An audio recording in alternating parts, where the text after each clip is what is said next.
e com informação importante sobre o Supremo Tribunal Federal. O Theo Cury já está aqui comigo no estúdio para poder nos contar exatamente que novidade é essa, Theo. Vamos lá. O Supremo Tribunal Federal foi questionado pela CPI do crime organizado para derrubar uma decisão do ministro Gilmar Mendes.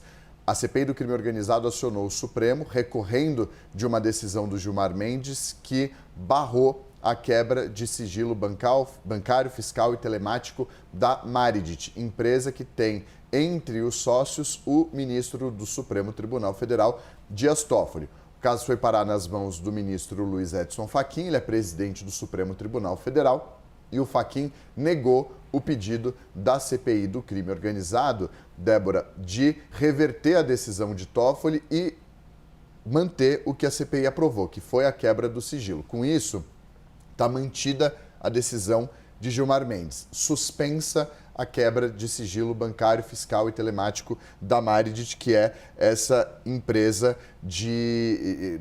que tem entre os sócios o ministro do Supremo Tribunal Federal, Dias Toffoli. A CPI do crime organizado, obviamente, diante da decisão de Gilmar Mendes, ficou contrariada, acionou o Supremo, dizendo, entre outras coisas, que a decisão do ministro Gilmar Mendes interferia diretamente na forma como o Estado brasileiro, por meio dos seus órgãos constitucionais, exerce a atividade de controle e de fiscalização e investigação dos fatos de elevada relevância pública.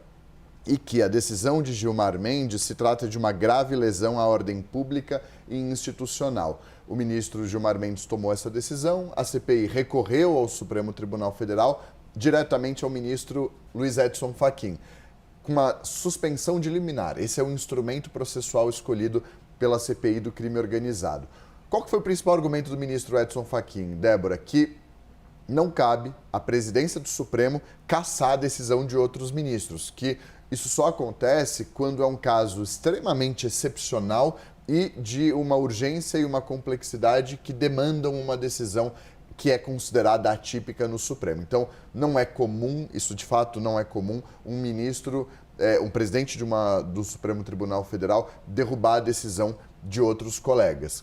Esse é o principal argumento, diz que é uma jurisprudência consolidada, cita uma série de casos em que o Supremo, os presidentes antigos do Supremo tomaram decisões como essa, e com isso fica frustrada essa tentativa da CPI do crime organizado de reverter a decisão do ministro Gilmar Mendes, e com isso está mantida a suspensão da quebra de sigilo bancário, fiscal e telemático da Maridit, que tem entre os sócios Dias Toffoli, irmão e primo dele, e que foi dona por um tempo daquele resort Itaiaiá no estado do Paraná, que depois foi vendida a um fundo ligado ao Daniel Vorcaro, que fez com que, inclusive, o ministro Dias Toffoli fosse implicado de alguma forma no caso do Banco Master.